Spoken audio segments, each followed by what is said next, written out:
Bismillah, walhamdulillah, wa salatu wa salam ala rasulullah. Assalamu alaikum wa rahmatullahi wa barakatuh. Aujourd'hui, nous allons nous intéresser à un livre qui s'intitule Religion de vérité, écrit par le professeur Abdurrahman Ben Hamad Al-Omar. Au nom d'Allah, le tout clément, le très miséricordieux. Préface du livre. Louange à Allah, le Seigneur des mondes, et que la paix soit avec les messagers d'Allah. Voici une invitation pour le salut des âmes que j'offre à tout être humain, homme ou femme, raisonnable. Je prie Allah le Très-Haut et le Tout-Puissant de guider tous ceux qui se sont égarés de sa voie et de me récompenser ainsi que tous ceux qui ont aidé à la diffusion de cette invitation. Et je dis, ô homme raisonnable, apprends qu'il n'y a ni sauvetage ni bonheur ici-bas et dans l'au-delà que si tu connais ton Seigneur, Dieu qui t'a créé, que tu crois en lui et que tu l'adores lui seul, que tu connaisses aussi ton prophète qu'Allah a envoyé pour toi, et pour tous les gens que tu crois en lui, et tu le suives. Que tu connaisses aussi la religion de vérité qu'Allah t'a prescrite, que tu crois en elle, et selon laquelle tu agisses.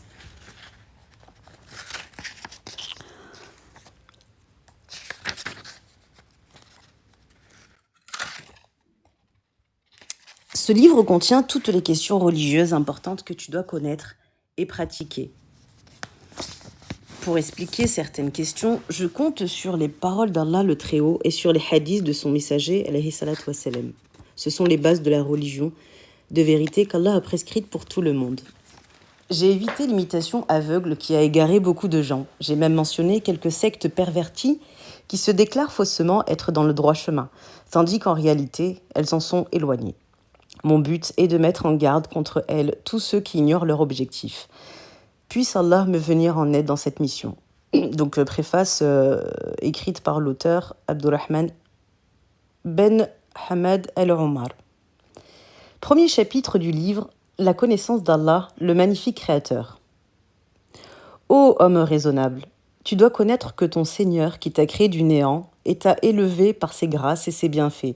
C'est Allah, Dieu, le Seigneur des mondes. Les gens raisonnables croient en Allah, louange à lui le Très-Haut, malgré qu'ils ne le voient pas de leurs yeux, mais ils ont vu et touché les preuves qui démontrent son existence et qu'il est le créateur de l'univers. Ces preuves sont les suivantes.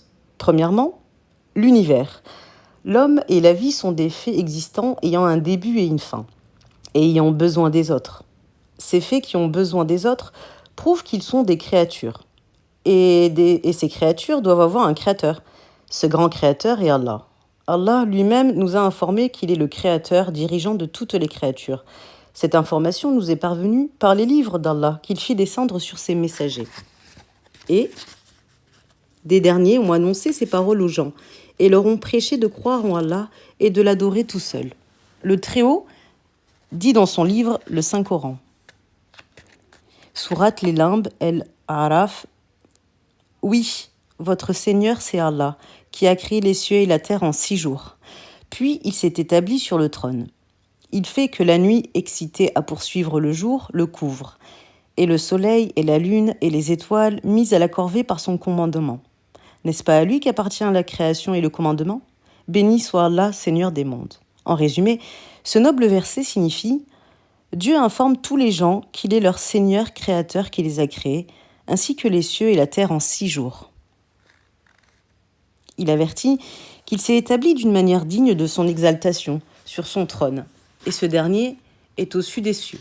Il est plus haut et plus vaste que toutes les autres créations. Et Allah est sur ce trône. Il est toujours avec ses créatures par son savoir et sa volonté. Rien de leur acte n'est caché pour lui. Il avertit que la nuit suit avec hâte le jour et le couvre de son obscurité. Dieu a créé le soleil, la lune et les étoiles qui roulent humblement par ses ordres dans leur orbite. Il a possédé tout seul la création et le commandement. Il est magnanime et parfait dans ses qualités. Il accorde la richesse et la prospérité continuelle. Il est le Seigneur des mondes.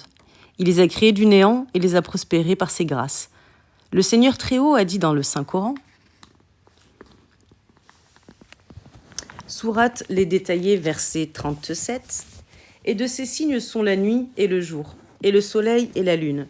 Ne vous prosternez pas devant le soleil, ni devant la lune, mais prosternez-vous devant Dieu, qui les a créés, et c'est lui que vous adorez. » Le sens global de ce verset signifie Allah le Très-Haut nous annonce que parmi ces signes qui prouvent son existence, il y a la création de la nuit, la création du jour, la création du soleil et de la lune. Il nous interdit de nous prosterner pour le soleil et la lune, car ils sont des choses créées, tout comme les autres créatures. On ne doit pas adorer ce qui est créé, et la prosternation est un genre d'adoration. Il ordonne à tous les gens, dans ce verset, comme dans d'autres, de se prosterner pour lui uniquement, car il est le Créateur qui mérite seul l'adoration. Petit 2, concernant le sens global du verset cité précédemment, parmi les preuves de l'existence de Dieu, qu'il nous a indiquées dans le Saint-Coran, est la création du mâle et de la femelle, car l'existence des femelles et des mâles est une indication de l'existence de Dieu. Il y a une grande différence entre les gens en ce qui concerne les langues et les couleurs. Il n'y a pas deux personnes qui ont la même voix ou la même couleur. La différence des chances aussi. On trouve un homme riche, un autre pauvre. L'un est subalterne, l'autre dirigeant. Bien que chacun d'eux possède un cerveau, une pensée et un savoir, et qu'ils essayent d'avoir la fortune, l'honneur, la femme jolie, mais chacun d'eux n'acquiert que son sort selon la grande volonté d'Allah. C'est une grande sagesse voulue par Dieu que d'éprouver les gens, et que les uns servent les autres, en vue de sauvegarder les intérêts de tous. Les uns ont la grande chance dans la vie d'ici-bas, et les autres auront une chance de réjouissance abondante dans les paradis, s'ils décèdent en gardant leur foi en Dieu. Par la sagesse d'Allah et son équité, il accorde aux pauvres des privilèges dont ils jouissent dans leur santé et une tranquillité d'esprit que souhaitent tant d'hommes riches.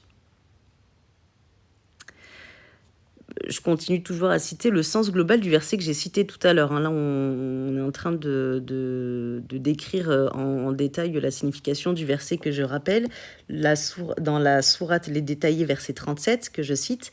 « Et de ces signes sont la nuit et le jour, et le soleil et la lune. Ne vous prosternez-vous devant Dieu ?»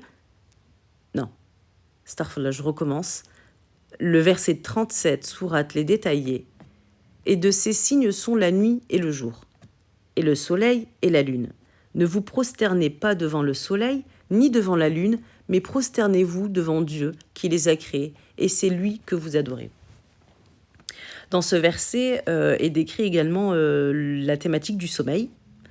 L'esprit, l'âme dont Allah seul connaît la vérité. L'homme avec ses sens, son système nerveux, son cerveau, son appareil digestif, etc. Allah fait descendre la pluie sur la terre, stérile.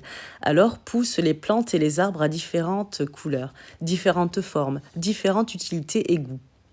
Ce ne sont là que quelques preuves parmi des centaines que Dieu a mentionnées dans le Coran, comme signe de son existence et prouvant qu'il est le créateur dirigeant de toutes les créatures. La nature selon laquelle Dieu a créé les gens croit aussi à l'existence d'Allah, son créateur, celui qui nie cette croyance, se trompe lui-même et se rend malheureux. Le communiste, par exemple, mène une vie malheureuse et son destin après sa mort est l'enfer, à cause de sa mécréance en Dieu qu'il a créé du néant et l'a élevé dans la prospérité. Parmi ses qualités, il est le premier sans début, le vivant toujours éternellement. Dieu ne meurt jamais et ne finit pas. Il est l'unique. Il n'a pas besoin d'un autre. Il est un, sans associé. Et il a dit dans le Saint-Coran, sourate La Pureté, « Au nom d'Allah, le tout clément, le tout miséricordieux. » Dit, lui, Allah, est unique. Allah, l'absolu éternel. Il n'a jamais engendré, n'a pas été engendré non plus, et nul n'est égal à lui. Le sens de ces versets. Allah a fait descendre cette sourate sur son messager au moment où les mécréants l'interrogeaient sur la qualité d'Allah. Il lui a ordonné de leur dire « Allah est unique et n'a pas d'associé. Il est le vivant éternel. Il a tout seul la maîtrise complète sur l'univers, sur les gens et sur toutes choses. Les gens doivent avoir recours à lui seul pour l'exécution de leurs affaires. Il n'a jamais engendré et n'a pas été engendré non plus. En réalité, Dieu n'a ni fils, ni fille, ni père, ni mère. Il a dénié toutes ces questions avec force et véhémence dans cette sourate et dans d'autres, car la descendance et l'enfantement sont les qualités des créatures. Dieu a démenti le dire des chrétiens que Jésus est le Fils de Dieu, comme il a aussi nié celui des Juifs que Uzair est le Fils de Dieu. De même, le dire d'autres catégories de mécréants que les anges sont les fils d'Allah. C'est faux. Il a dénigré toutes ces idées erronée et fausse. Il a annoncé qu'il a créé Jésus d'une mère, sans père, avec sa puissance, tout comme il a créé Adam, le père de tous les êtres humains de la poussière, et Ève, leur mère de la côte d'Adam, qui alors l'a trouvé à ses côtés. Puis Dieu a créé les descendants d'Adam, de l'éjaculation spermatique résultant de l'accouplement de l'homme et de la femme. Au début, il a créé toute chose du néant. Ensuite, il a posé un système rigoureux et un ordre à suivre par ses créatures, que nul autre que lui ne peut changer. Et quand il veut changer quelque chose de ce système, il la change de par sa volonté. Ainsi, Dieu a créé Jésus d'une mère sans père. Il a fait parler dans le berceau. Il a changé la canne de Moïse en serpent, alayhi wa sallam, qui s'est mis à ramper. Et quand Moïse, alayhi wa sallam, a battu la mer avec sa canne, il a fendu et forma ainsi un chemin à sec dans la mer qu'il traversa avec son peuple. Allah Azzawajal a de même fendu la lune en signe de miracle pour le dernier des messagers, Mohammed, alayhi salatu wa sallam.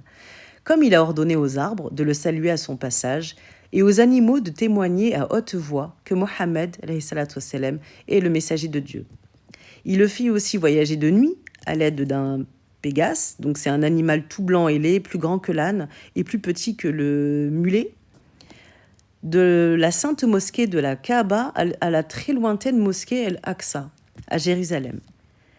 Puis il le fit monter au ciel avec l'ange Djibril et arrive au-dessus des cieux. Mohammed, alayhi salatu wassalam, fut introduit en la sainte présence divine. Là alors, Allah Azzawajal lui parla, lui ordonna la prière quotidienne. Le prophète, alayhi salatu wassalam, après cette audience divine, retourna à la sainte mosquée sur la terre et vit sur le chemin du retour les habitants de chaque ciel. Tout cela survint dans une seule nuit et avant le lever de l'aube. Cette histoire du voyage nocturne et de Miraj est fort connue et très célèbre dans le Saint-Coran, dans les hadiths du messager et les livres d'histoire. Parmi les qualités d'Allah Azzawajal, il y a l'ouïe, la vue, le savoir, la puissance, la volonté. Il entend et voit toutes choses sans obstacle. Il connaît ce qu'il y a dans les matrices des mers. Il connaît ce que les poitrines cachent, ce qui était et ce qui sera, c'est-à-dire le passé et le futur. Il est le Tout-Puissant. Quand il veut une chose, son commandement consiste à dire tout simplement « soit », et il est immédiatement. De ses qualités aussi, qu'il a qualifié sa personne sacrée. Il a la puissance de dire ce qu'il veut quand il veut. Ainsi, Dieu parla à Moïse, alayhi wa sallam, et à Mohammed, alayhi salatu wa sallam, le dernier de ses messagers. Le Saint-Coran n'est autre que les paroles d'Allah. Par ses lettres et ses significations, il le fit descendre sur son messager Mohammed, alayhi salatu wa sallam. C'est donc une de ses qualités et non sa créature comme l'ont prétendu le Mu'tazélite égaré. Allah s'est décrit d'autres attributs et ses messagers l'ont aussi décrit comme suit. La figure, les deux mains, l'établissement, la descente, l'agrément pour ses fidèles croyants et la colère contre les mécréants et ceux qui commettent les péchés. Toutes ces qualités ne sont pas pareilles à celles des êtres humains créés, elles sont dignes de son exaltation. Il est confirmé dans le Saint-Coran et la Sunna que les croyants verront Allah Azzawajal de leurs propres yeux dans le paradis et le jour du jugement dernier et à la résurrection des humains. Les qualités d'Allah sont citées en détail dans le Saint-Coran et les hadiths généraux du messager Mohammed, alayhi salatu wassalam, que la paix et la bénédiction de Dieu soient avec lui. Nous allons lire le prochain chapitre qui s'intitule « La raison pour laquelle Dieu a créé les descendants d'Adam, les djinns et autres créatures. » Si tu reconnais, ô homme raisonnable, que Dieu est ton Seigneur et ton Créateur, apprends donc qu'il ne t'a pas créé inutilement, mais spécialement pour l'adorer. La preuve est dans ces paroles suivantes dans le Saint-Coran. Sourate les Éparpilleurs, versets 56 à 57. Je n'ai créé les djinns et les hommes que pour qu'ils m'adorent. Je ne veux pas de subsistance de leur part, et je ne veux pas qu'ils me nourrissent. Oui, Allah est le grand pourvoyeur, le plein de force, l'inébranlable. Dieu le Très-Haut nous annonce dans le premier verset qu'il a créé les hommes et les djinns pour l'adorer lui seul. Aux 2 et 3 versets, il nous informe qu'il n'a pas besoin de ses adorateurs. Il ne veut d'eux ni subsistance ni nourriture, car il est le grand pourvoyeur et le plein de force. C'est lui qui fait descendre la pluie et qui fait sortir les richesses de la terre. Quant aux autres créatures irraisonnables sur la terre, Dieu nous informe qu'il a créé pour aider l'homme qui les a créés pour aider l'homme à lui obéir et à agir envers elle suivant la loi divine. Il a démontré dans le Coran que chaque créature, chaque mouvement et chaque silence dans l'univers a été créé pour une sagesse que les savants théologiens désignent sous le nom de la loi de Dieu. Chacun est traité selon ses connaissances et ses capacités. La différence des âges, les fortunes, les accidents, les malheurs, tout ceci arrive suivant la volonté divine pour éprouver ses adorateurs raisonnables. Celui qui se soumet au destin que Dieu lui a assigné et se contente de son sort et s'applique laborieusement à agir pour satisfaire Dieu, celui-là profite de la satisfaction de Dieu et jouit du bonheur dans ce monde et dans l'au-delà, après sa mort. Celui par contre qui refuse le sort de Dieu, lui a prescrit, ne s'y soumet pas et ne lui obéit pas, ne gagne que la disgrâce de Dieu et subit les malheurs dans cette vie et dans l'autre monde. Nous implorons de Dieu sa grâce et son contentement et de nous épargner sa colère et son châtiment. Prochain chapitre, la résurrection après la mort, le règlement des comptes, le paradis et l'enfer. Ayant reconnu que Dieu t'a créé, ô homme raisonnable, pour l'adorer, apprends donc qu'il a averti dans tous ses livres qu'il fit descendre sur ses messagers, qu'il te ressuscitera vivant après la mort, pour le règlement de tes comptes sur tous tes actes. Car l'homme, avec la mort, passe de la vie périssable et de dur labeur à l'éternité absolue après la mort. Lorsque sonne l'heure de la fin du temps, prescrit par Dieu à l'homme pour vivre, Dieu ordonne à l'ange de la mort de saisir et d'enlever l'âme du corps de l'homme qui décède. Ainsi, après avoir goûté l'amertume de la mort au moment de la sortie de son âme de son corps dans des souffrances indescriptibles. Quant à l'âme du croyant fidèle et soumis, Allah Azzawajal lui destine la demeure de félicité et de bonheur éternel dans le paradis, tandis que l'âme du kafir, l'âme du mécréant, qui nie la résurrection après la mort et l'éternité, et le règlement des comptes sur tous les actes, Dieu lui destine la demeure des souffrances, l'enfer, jusqu'à la fin du monde. Alors, jusqu'à la fin du monde, dans le sens où la fin des temps, qui est une dimension qui est différente de la nôtre, bien entendu. Alors la dernière heure finale sonne et tout ce qui reste des créatures décède. Et ne restera que Dieu, seul et unique. À ce moment, Allah Azzawajal ressuscite toute la création, même les animaux. Il fait réintégrer chaque âme dans son corps après avoir retransformé chaque corps à son premier état de création, et ce pour régler les comptes de tous les êtres humains. Les récompenser ou les châtier selon leurs actes, le mâle et la femelle, l'homme et la femme, le chef et le subalterne, le riche et le pauvre. Allah Azzawajal ne laisse personne. Chacun aura sa compensation de celui qui l'a lésé. De même, les animaux. Ils auront aussi leurs droits de ceux qui les ont lésés. Puis Dieu dira aux animaux, « Soyez poussière. » Car les animaux ne sont admis ni au paradis ni en enfer. Mais les hommes et les djinns seront récompensés ou châtiés selon leurs actes. Ceux qui étaient fidèles croyant en Dieu et lui obéir, ainsi qu'à ses messagers, seront admis au paradis, même s'ils étaient les plus pauvres des gens, tandis que les mécréants qui lui avaient désobéi entreront en enfer, même s'ils étaient les plus riches des gens et les plus honorables dans le monde. Allah Azzawajal a dit dans le Saint-Coran, sourate les Cloisons, verset 13, « Oui, le plus noble des vôtres, auprès d'Allah, c'est le plus pieux des vôtres. » Chapitre suivant, le paradis. C'est la demeure de la félicité et du bien-être qu'on ne peut pas décrire. Il contient 100 grades. Chaque grade a une catégorie d'habitants selon la force de leur foi en Allah Azzawajal et leur soumission à lui. Le dernier grade, dans le paradis, accorde à ses habitants autant de prospérité équivalente à plus de 70 fois que celle d'un roi très prospère dans notre vie terrestre.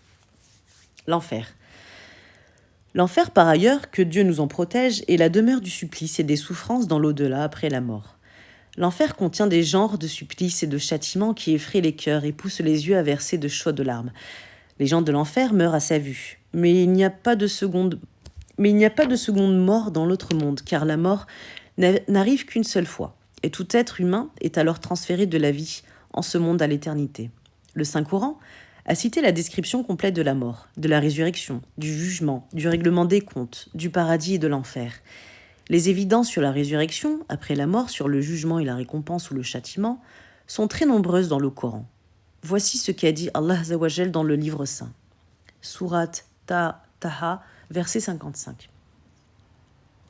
C'est d'elle, de la terre, que nous vous avons créé, et en elle nous vous retournerons, et d'elle vous ferons sortir une fois encore. Voici une autre citation dans le Saint-Coran, sourate Yassine, du verset 78 à 79. Et donnant pour nous un exemple, tandis qu'il oublie sa propre création, donc en parlant de la créature. Il dit, qui va donner la vie aux eaux quand ils sont carriés? Dit, leur donnera vie celui qui les a créés une première fois, car il est l'omniscient de toutes les créatures. Et cette autre évidence citée dans le Saint-Coran, que je cite, sourate la duperie mutuelle, verset 7, « Ceux qui mécroient prétendent qu'ils ne seront point ressuscités. Dit, mais si, par mon Seigneur, vous serez très certainement ressuscités, puis vous serez très certainement informés de ce que vous avez œuvré. C'est cependant facile à Allah. » Le sens global des versets. Dans le premier verset, Allah Azza wa Jal nous informe qu'il a créé les descendants d'Adam, alayhi wa sallam, de la terre, quand il a créé au début leur père, Adam, de la poussière. Il annonce aussi qu'il les y fera retourner après la mort dans les tombeaux par estime et déférence. Il les en fera sortir une fois encore. Ils sortiront alors tous sans exception vivants de leur tombeau. Puis il les jugera et réglera leur compte par récompense ou châtiment suivant leurs œuvres. Dans le deuxième verset, Allah Azza wa Jal y répond aux mécréants qui dénient la résurrection et s'étonnent de la revue des eaux carriées après la mort. Allah Azza wa Jal répond en annonçant qu'il les ressuscite parce que c'est lui au début qui les a créés du néant. Dans le troisième verset, Allah Azza wa Jal répond aux allégeances erronées des mécréants qui nient la résurrection après la mort. Il ordonne à son messager de jurer par son Seigneur un serment certifié qu'ils seront ressuscités, qu'ils seront informés de ce qu'ils ont œuvré pendant leur vie, qu'ils seront récompensés ou châtiés pour leurs actes, et que c'est chose facile à Allah. Dans un autre verset, quand Dieu ressuscite les nieurs de la résurrection et de l'enfer, il les fait tourmenter en enfer et leur dit, sourate le prosternement, verset 20, je cite, « Goûtez au châtiment du feu que vous traitiez de mensonge. » Le contrôle des actes et des paroles de l'homme.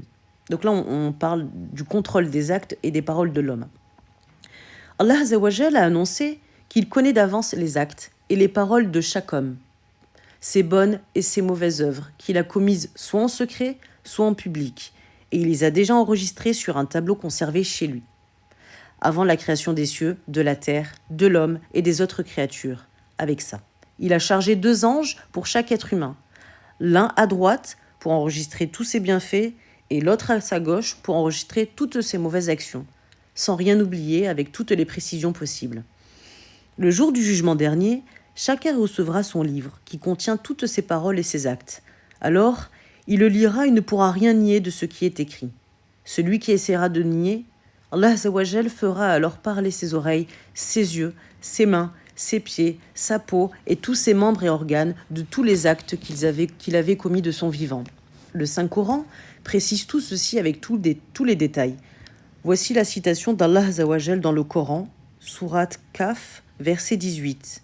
« Il ne prononce pas une parole qu'il n'ait à côté de lui, tout près, un surveillant. » Voici une autre citation de Dieu dans le Saint-Coran. Sourate le Brise, versets 10 à 12. Alors qu'il y a sur vous des gardiens, certes de nobles scribes, qui savent ce que vous faites. L'explication des versets. Allah Azza wa Jal l'exalte, le Très-Haut, nous annonce qu'il a chargé 2 anges nobles pour chaque être humain. L'un à sa droite pour enregistrer ses bonnes œuvres, l'un à sa gauche pour écrire toutes ses mauvaises actions. Ils ont la capacité de savoir tous les actes de l'homme et de les enregistrer comme Dieu les avait déjà connus et enregistrés chez lui sur le tableau conservé avant la création de l'homme. Donc là, je répète un petit peu ce que j'ai déjà lu précédemment. Chapitre témoignage. Je témoigne qu'il n'y a d'autre Dieu qu'Allah et que Mohammed est le messager d'Allah, alayhi salatu wassalam. Je témoigne que le paradis est une vérité, l'enfer une vérité, que le jour de la résurrection viendra sans aucun doute, que Dieu ressuscitera tous les êtres des tombeaux pour le règlement des comptes et la récompense ou le châtiment, et que tout ce qu'Allah Azzawajal a annoncé dans son livre ou par la bouche de son messager est une vérité. Je vous invite à avoir foi en ce témoignage, à le déclarer et à agir selon la signification. C'est le chemin de la sauvegarde et du salut. Deuxième chapitre, la connaissance du messager. Si tu connais qu'Allah Azzawajal est ton Seigneur qui t'a créé et qu'il te ressuscitera pour te récompenser ou te châtier pour tes actes, bonnes ou mauvaises, tu dois alors savoir qu'Allah Azzawajal a envoyé pour toi et pour tous les gens un messager, qu'il t'ordonne de lui obéir et de le suivre. Il a annoncé qu'il n'y a pas d'autre voie pour connaître la vraie adoration de Dieu qu'en suivant ce messager et en adorant Dieu selon sa loi divine qu'il nous a envoyée par ce messager. Et ce noble messager, que tous les gens doivent croire, avoir foi en lui et suivre ses instructions, est le sceau de tous les messagers, Mohammed, alayhi salatu wassalam, le prophète illettré dont Moïse et Jésus, alayhi wassalam, avaient prédit l'annonciation dans plus de 40 passages de la Torah et de l'Évangile, que les Juifs et les chrétiens lisaient et connaissaient bien avant de falsifier ces deux livres saints et les rendre apocryphes. Ce noble prophète, qu'Allah a rendu le dernier de ses messagers, alayhi salatu wassalam, est leur sceau, et qu'il a envoyé à tout le genre humain, et Mohammed bin Abdallah, ben Abdul Muttalib, le Hachémite, le Koraïchite, alayhi salatu wassalam. Il est le plus honnête et le plus sincère homme dans la plus honorable tribu sur la surface de la terre, dont la génération remonte au prophète d'Allah, Ismaël, fils d'Abraham, le prophète et ami d'Allah, alayhi wassalam. Mohammed, alayhi salatu wassalam, le sceau et le dernier des messagers de Dieu, est né à la Mecque, en l'an 570 de l'ère chrétienne. La nuit de sa naissance, et juste au moment de son enfantement, tout l'univers fut couvert d'une lumière éclatante et grandiose, qui causa l'étonnement des gens, et fut enregistrée comme fait extraordinaire dans les livres d'histoire. Les idoles de Quraysh, qui entouraient le cube sacré, la Kaaba, à la Mecque, et que les Qurayshites adoraient furent renversés. Le palais de Kisra, Xérès, roi des Perses, fut secoué et plus de 10 de ses fenêtres s'écroulèrent. Le feu de la Perse... Alors, je précise, je rappelle que ce que je suis en train de citer là, c'est ce qui s'est produit lors de la naissance du prophète Mohammed alayhi salatu wassalam. Le feu de la Perse, qui brûlait depuis plus de 2000 ans et que les mages persans adoraient, s'est éteint lors de la naissance du prophète Mohammed alayhi salatu wassalam. Tout cela était un signe et une annonce d'Allah le Très-Haut à tous les habitants de la terre de la naissance, du dernier des messagers, qui démolira les idoles qu'on adorait au lieu d'Allah, qui invitera les Perses et les Romains à adorer Allah, tout seul et à embrasser sa religion de la vérité. Et lorsqu'il la refuse, il les combattra, lui et ses partisans.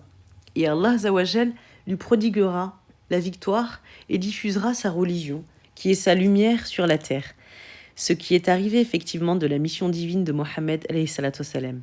Allah Azzawajal a distingué Mohammed alayhi salatu wassalam, son dernier messager par rapport à ses collègues, les autres messagers, enfin plutôt les messagers précédents, par certains privilèges dont voici quelques-uns. Mohammed alayhi salatu wassalam est le sceau de tous les messagers, le dernier dont il n'y a pas de messager après lui. L'universalité de sa mission à tout le genre humain. Tous les gens forment la nation de Mohammed alayhi salatu wassalam. Celui qui lui obéit et le suit entrera au paradis, et celui qui lui désobéit et ne le croit pas est un mécréant et entrera en enfer.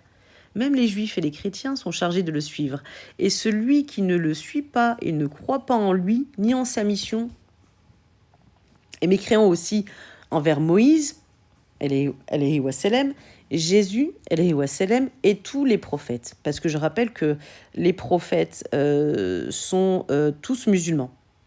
Tous les prophètes cités dans les livres précédents sont tous musulmans. Ils sont tous innocents de celui qui ne suit pas Mohammed alayhi salatu wassalam.